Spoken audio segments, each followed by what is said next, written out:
ওম শান্তি। আজকে তাহলে 7/6/2026 প্রাতঃ মুরলী অব্যক্ত বাপদাদা। ওম শান্তি।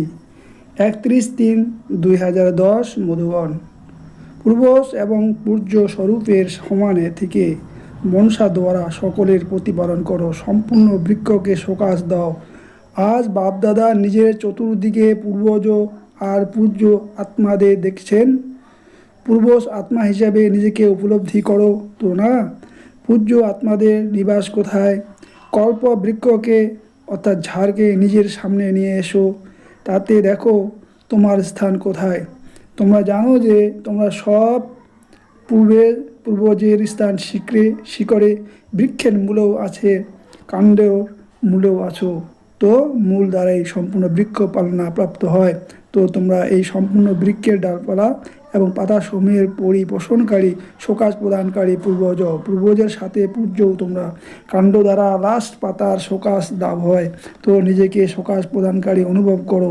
নেশা থাকে যে আমি পূর্বজ সর্ব আত্মারূপী ডালপালা ও সমূহপত্রকে সকাশ দিচ্ছি।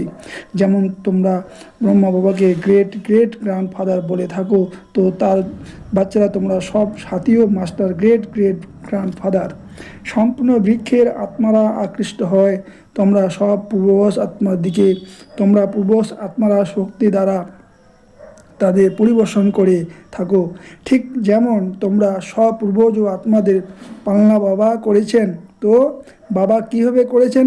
শক্তি দ্বারা। তেমনই পূর্বজ হওয়ার সুবাদে শক্তি দ্বারা তাদের পরিপোষণকারী তোমরা।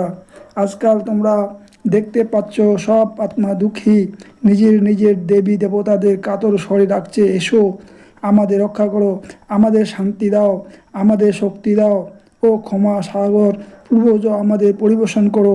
তো এই আওয়াজ তোমরা সব পূর্বজ আত্মার কানে শোনা যাচ্ছে। অনুভব করো যে আমরাই পূর্বজ। সম্পূর্ণ বৃক্ষে দেখো অন্য ধর্মের আত্মারাও আছে। তো বৃক্ষে ডালপালা হওয়ার কারণে তারাও তোমাদের সেই নজরে দেখে। তাদেরও পূর্বজ তোমরাই। অন্য কোনো ধর্মের আত্মাদের সাথে যখন তোমরা সাক্ষাৎ করো তখন এটা উপলব্ধি করো এরাও আমাদের বৃক্ষের ডালপালা। তারা যখন তোমাদের সাথে সাক্ষাৎ করে তখন মনে করে এরা আপন। সেই আত্মাদের আপন বোধের অনুভব হচ্ছে আর হওয়ারই আছে। তো তোমাদের ভিতর থেকে এতটা নেশা, এত করুণার উদ্রেক হয়, তারা আত্মচিৎকার করছে করুণা করো। তো এখন সময় অনুসারে তোমরা পূর্বজ আত্মাদের মনসা শক্তি দ্বারা পরিবেশন করতে হবে, তাদের আবশ্যকতা আছে। তো যত তুমি নিজের পূর্বজ হওয়ার নেশায় থাকবে ততই তোমাদের দ্বারা তাদের পরিবেশন হবে। সাধারণভাবে যদি দেখো লৌকিকেও কারো লালন পালন বড়দের দ্বারা হয়, সেই বড়রাই তাদের সোর্স অফ ইনকাম দিয়ে তার শরীরে ভোজন পান পড়াশোনা সব কিছুর ব্যবস্থা করে।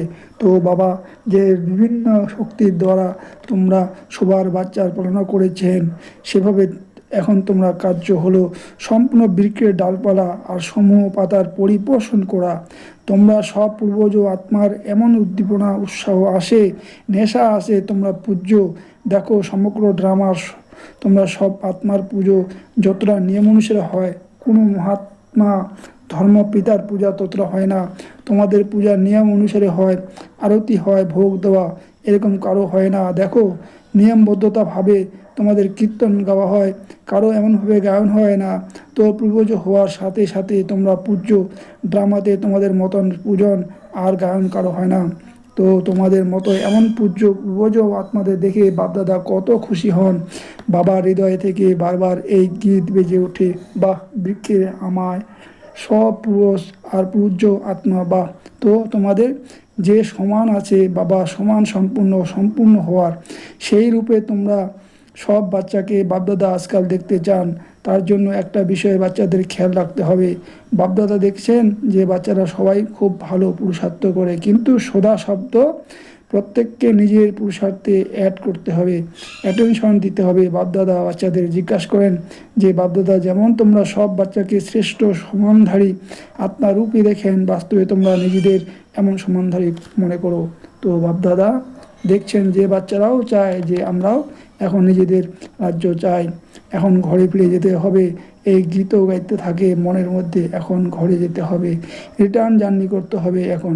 তার জন্য বাপদাদা আগেই বলেছেন যে পুরো সময় নিজেকে কোনো না কোনো সেবায় বিজি রাখতে হবে। বাপদাদা দেখেছেন সেবার ইচ্ছা, সেবার উৎসাহ উদ্দীপনা এখন বাচ্চাদের আছে। সেবার ভালো সমাচারও বাপদাদা শুনে থাকেন, কিন্তু বাপদাদা তীব্র গতিতে অগ্রচালিত হওয়ার জন্য বাচ্চাদের বিশেষ অ্যাটেনশন দেখাচ্ছেন। কেবল এক বাচ্চা সেবা নয়, যদি সেবা বলো তো একই সময়ে 3 সেবা একত্রে করো। মনসা দ্বারা সকাশ দাও, বাচ্চা দ্বারা জ্ঞান দাও, আর কর্মণা দ্বারা অর্থাৎ নিজের সম্পর্ক দ্বারা, সম্বন্ধ দ্বারা, মূলমণ্ডল দ্বারা এমন সেবা করো যাতে সাথে সাথে তার প্রভাব সেবাতে আসে। এক সময়ে তিনি সেবা করতে একত্রে করো, কেননা এখন আত্মা চায় সেবার জন্য কিছু পার্থক্য হোক, কিছু বদলানো উচিত। তো এক সময়ে 3 সেবা করতে পারো করতে।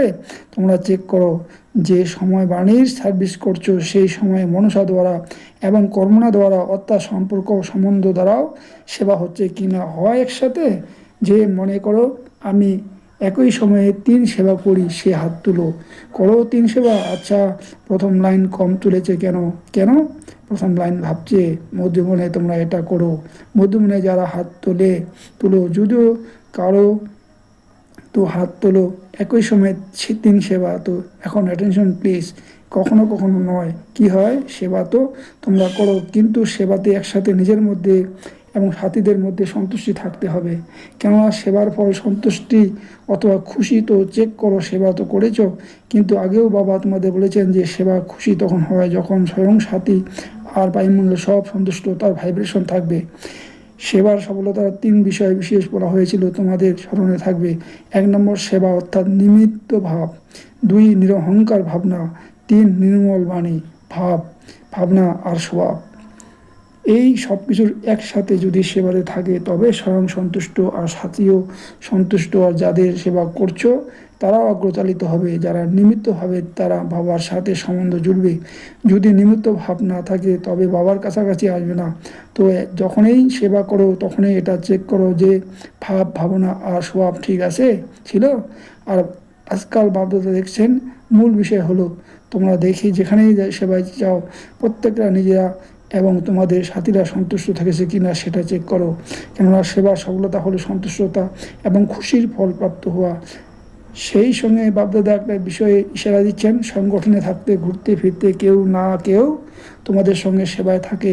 তো এক অপরকে আত্মারূপী রেখেও অভ্যাস করো। কিন্তু যখন আত্মারূপে দেখো তখন আত্মার অরিজিনাল সংস্কার থেকে দেখো, নাকি যে মিক্স সংস্কার আছে সেটাও দৃশ্যমান হয়। আত্মা দেখো এই বিষয়ে তোমরা পাস, কিন্তু কি সংস্কার থেকে দেখো, আত্মার অরিজিনাল সংস্কারের সাথে কানেকশানে আসো নাকি বর্তমানে সংস্কার সামনে আসে। তো বাবা বলেন যে আজ থেকে যে কোনো কাউকে এক তো আত্মার রূপে দেখো, কিন্তু আত্মার যে অরিজিনাল সংস্কার সেই রূপে দেখো। তাহলে কখন নিজেদের মধ্যে যে মাঝে মধ্যে অবাঞ্ছিত ঘটনা ঘটে সেটা হবে না। এখন আত্মারূপী রেখেছ, কিন্তু যে সাথে আছে বর্তমান সংস্কার সেই এসে যায়। তাই নিজেদের মধ্যে যে সম্পূর্ণ স্থিতি হওয়া উচিত তাতে ভিন্নমুখিতা এসে যায়। সুতরাং অরিজিনাল সংস্কার আত্মার রূপে দেখো। তো এখন সংগঠনে এই যে বাধা আসে সেই বাধাও শেষ হয়ে যাবে। এই ব্রাহ্মণ পরিবার শ্রেষ্ঠ পরিবার, পরিবারের অনেক মহিমা আছে। এই ঈশ্বরীয় পরিবার বারবার প্রাপ্ত হয় না, কল্পে পরিবারই এই ঈশ্বরীয় পরিবার প্রাপ্ত হয়েছে। সমগ্র কল্পে এত বড় পরিবার আর কখনো প্রাপ্ত হয় না। পরিবারের বিশেষত্ব জানা আর পরিবারের সাথে চলা এক মহান সাবজেক্ট। আগেও তোমাদের বলা হয়েছিল যে এই জ্ঞানের ফাউন্ডেশন হলো নিশ্চয়, আর নিশ্চয়ের 4 বিষয়। বাবা দাদা সাথে আসেনি, আর নলেজ নামাতে পরিবারের সবইতেই নিশ্চয়। তো নিশ্চয় বুদ্ধি হলে সহজে পুরুষার্থী হয়ে যাবে। যেমন বাপদাদার প্রতি নিশ্চয় আছে, তেমনই পরিবারের প্রতিও নিশ্চয়ই আবশ্যক। যেমন দেখো তোমরা যখন কোনো বিষয়ে প্যাকিং করো তখন কি করো, চারিদিকে টাইট করো, তাই না? একদিকটাও যদি টাইট না করো তবে নড়নড়ে হয়ে যাবে। এ হয় বাবা নলেজে বিশেষ হলো ড্রামা। আর পরিবার যদি 4 বিষয়ে সুদৃঢ়তা না থাকে তবে বিঘ্ন আসে। বিঘ্ন পার করার জন্য অ্যাটেনশন দিতে হয়। সেই জন্য পরিবারের স্বীকৃতি, পরিবারের প্রতি ভালোবাসা, পরস্পরকে বোঝা, এটা অতি আবশ্যক। তো তোমরা পূর্বজ পূজ্য, তো এই বিষয়ে নিজেদের মধ্যে এবং সাথীদের মধ্যে আনতে হবে। যতই হোক নম্বর ক্রমে আসো তো না, কিন্তু ব্রাহ্মণ পরিবারের বিশেষ কার্য হলো আশীর্বাদ দেওয়া, আশীর্বাদ নেওয়া। বাচ্চারা অনেকে বলে যে অন্যরা ক্রোধ করে, এখন আশীর্বাদ নেবে কীভাবে? আশীর্বাদ তো নেবে না, ক্রোধ করবে। বাপদাদা বলেন ঠিক আছে, যদি তারা তাদের সংস্কার বসে অভিশপ্ত করেছে আর তোমরা তাদের কল্যাণময় শুভেচ্ছা দিতে চাইছো, সুতরাং অভিশাপ তো তারা দেয়, তারা দিচ্ছে, কিন্তু নেবে কে? তোমরা গ্রহীতা নাকি তারা? তারা দেয় আর তোমরা নাও, তো তাদের অভিসম্পাদ তোমরা নাও কেন? যদি তোমরা আত্মাকে আর অরিজিনাল সংস্কার থেকে দেখো তো তোমাদের করুণা উদ্রেক হবে। নিজেও সেফ থাকো, অভিশাপ নিও না, গ্রহীতা তোমরা না দাও না নাও। তো বাপদাদা আজ সব বাচ্চাকে হোমওয়ার্ক দিচ্ছেন, কখনো কাউকে যখন আত্মা রূপে দেখেছো তখন বর্তমান সংস্কার রূপে দেখো না। আত্মা বলেছি তো, আত্মার নিজস্ব যে সংস্কার হয়েছে সেই নিজের সংস্কারের রূপে এমনি সম্বন্ধ এসে যদি সেই দৃষ্টিতে দেখো, তবে এই যে বিঘ্ন উৎপন্ন হয় তার কারণে পুরুষত্বের তীব্রতা আসে না। তো এখন যদি বৃত্তি বদলাবে, দৃষ্টি বদলাবে, তবে অবাঞ্ছিত বিষয়ে সমাপ্ত হয়ে যাবে। যদি কারো কোনো ব্যাপার দেখেছো, বাপদাদার আগেই বলেছেন যে তাহলে সদা ব্রাহ্মণ পরিবারের তোমাদের প্রত্যেকের কর্তব্য হলো শুভ ভাবনা, শুভ কামনা দেওয়া। আর শুভ ভাবনা, শুভ কামনা নেওয়া সেই সংস্কার থেকে দেখো আর চলো।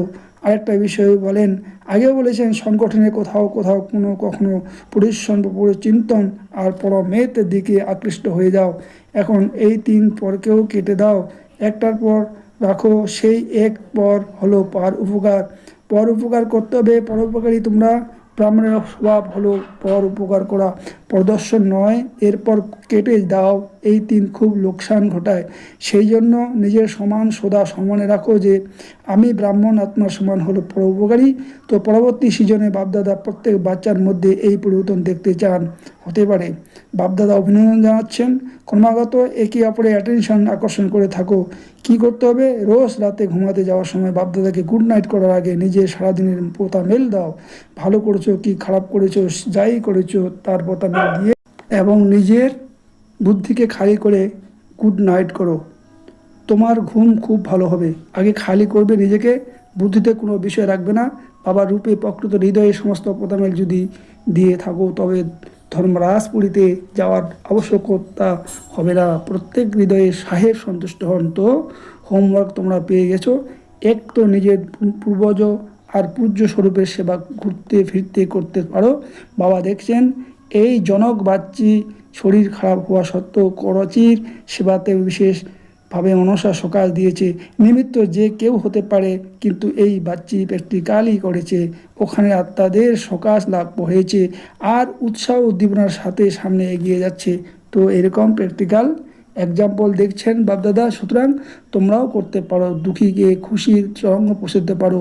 যারা কাতর স্বরে চিৎকার করছে তারা তোমাদের ভক্ত, আর আত্মস্বরে স্বরে তোমাদের ডাকছে, তোমরা দেবী, আমার দেবতা কবে এসে করুণা করবে। তোমরা শুনতে পাও না, কিন্তু বাবা খুব শুনতে পান। প্রত্যেকে ইষ্ট কাতর স্বরে ডাকছে। তোমরা তো জানো না তোমাদের ভক্তকে, কিন্তু ভক্ত তা জানে না, তাই না? তারা তো ডাকে। তোমরা সব ব্রাহ্মণ আত্মারা ভক্ত, তারা বেখেয়াল হোক বা হুঁশিয়ারি হোক, ভক্ত তোমরাই, তোমাদেরই। কেননা তোমরা মূলে বসে আছো তো না। তো সকাল দেওয়ার পাঠ তোমাদের। তো এখন মনসা সেবা বাড়াও। তাছাড়া যত বিজি থাকবে তত নির্বিঘ্ন থাকবে, করতে পারো তো না। মনসা সেবা কীভাবে করতে হয় জানো তো, তাই না? আচ্ছা, নিয়মপূর্বক করো নাকি কখনো কখনো? যদি কখনো কখনো করো তবে সেটা রেগুলার করা, আর যদি অল্প করো তাহলে সেটাকে আরও বাড়াও। কেননা সমগ্র কল্পের আধার এখনও সেবার ফল হয় পূজারী হবে অথবা রাজ্য অধিকারী হবে। দুইয়ের আধার এখনও সেবা। এখানের অবস্থা, এখানের বল, এখানের সম্বন্ধ সম্পর্ক। সেই জন্য বাপদাদা এটাই চান যে যত পার্সেন্ট এখন আছে তার থেকেও বৃদ্ধি হওয়া উচিত। সাধারণত বাপদাদা তো প্রথম থেকেই বলেছেন করতে হলে এখনই করো, কেননা কোনো এক সময়ের নয়। বাপদাদাকে কোনো এক সময়ের গীত খুব শোনাও, তোমরা খুব ভালো করে অনেক গীত শোনাও, কিন্তু বাপদাদার কখনো গীত ভালো লাগে না। এখন এখানের গীত ভালো লাগে, তাৎক্ষণিক দান মহাপূর্ণ। তো বুঝেছো কি করতে হবে? আচ্ছা, বাপদাদা চতুর্দিকে সব বাচ্চাকে দেখে খুশি হন, কেননা বাপদাদা বাচ্চাদের ছাড়া একলা কিছু করতে চান না। সেই জন্য প্রতিদিন বাচ্চাদের আহ্বান করতে থাকেন, তীব্র পুরুষার্থী বাচ্চারা, মিষ্টি বাচ্চারা, প্রিয় বাচ্চারা, এবারে ফিরিয়ে চলো। আচ্ছা, চতুর্দিকের বাচ্চাদের বাপদাদা দেখছেন, হয় তারা সম্মুখে বসে আছে, নয়তো অন্য কোনোখানে, কিন্তু সবাই বাবাকে স্মরণ করছে। আর বাবারা স্মরণে কে আছে? চতুর্দিকে বাচ্চারা স্মরণে আছে, কেননা বাবা সব বাচ্চার প্রতি এই আশা রাখেন যে সব বাচ্চাকে বাবা সমান হতেই হবে। বাবার প্রত্যেক বাচ্চার প্রতি আশা আছে, তিনি জানেন তারা নম্বর ক্রমে রয়েছে, শুধু নিজের নম্বর অনুসারে সম্পূর্ণ তো হয় না, তাই না? প্রত্যেকের পুরুষত্ব দেখেন, তোমরা কি কি করেছো, বাবার মতবোধ হয়। যখন তোমরা পরিশ্রম করো তখন প্রবল স্নেহ আসে, তোমরা যেন পরিশ্রম থেকে নিস্তার পাও। গভীর ভালোবাসায় হারিয়ে যাও, ভালোবাসায় যত হারিয়ে যাবে তত পরিশ্রম কম। আর বাপদাদা যখন হাত উঠাতে বলেন যে বাবার প্রতি ভালোবাসা আছে, তখন সবাই লম্বা লম্বা করে হাত উঠাও। বাবাও মানেন যে বাবার প্রতি ভালোবাসা আছে, ভালোবাসার মেজরিটি পাস, কিন্তু পরিস্থিতি এসে গেলে তখন বাবাকেও ভুলে যাও। তো চতুর্দিকে বাচ্চারা বাপদাদার পদম পদম গুণ, ভালোবাসা আর হৃদয়ে স্নেহাদর স্বীকার করো।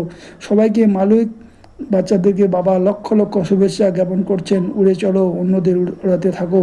বরদান সহস্থিতি দ্বারা সব পরিস্থিতি পার করে নিরাকারী অলঙ্কারী ভব। যারা অলঙ্কারী তারা কখনো দেহ অলঙ্কারী হতে পারে না। নিরাকারী আস অলঙ্কারী থাকা, এটাই মধ্য জীবা ভব। যখন এমন সহস্থিতি সদা স্থিতি থাকো, তখন সর্ব পরিস্থিতি তোমরা সহজেই পার করে নাও। এর দ্বারা অনেক পুরনো স্বভাব সমাপ্ত হয়ে যায়। স্বয়ের মধ্যে আত্মার ভাব দেখলে ভাব স্বভাবের বিষয়ে সমাপ্ত হয়ে যায় এবং মোকাবিলা করার সর্বশক্তি এর মধ্যে এসে যায়। স্লোগান: সংকল্পের এক কদম তোমাদের, তো সহযোগের হাজার কদম বাবার।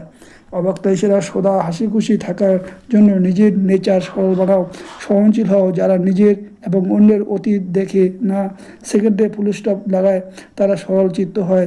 আর যে সরল চিত্ত হয় তার নয়ন দ্বারা, মুখ দ্বারা, আচরণ দ্বারা মধুরতা ও সৌহাস্যমুখিতা প্রত্যক্ষ রূপে দৃশ্যমান হয়। যারা এমন সরলচিত্ত স্থিতির, তারা অন্যকেও সরলচিত্ত বানিয়ে দেয়। সরলচিত্ত মানে যে বিষয় শুনেছ, দেখেছ, করেছ তা সারযুক্ত হবে, আর সার অংশটুকুই তুলে নেবে। ওম শান্তি, ওম শান্তি, ওম শান্তি।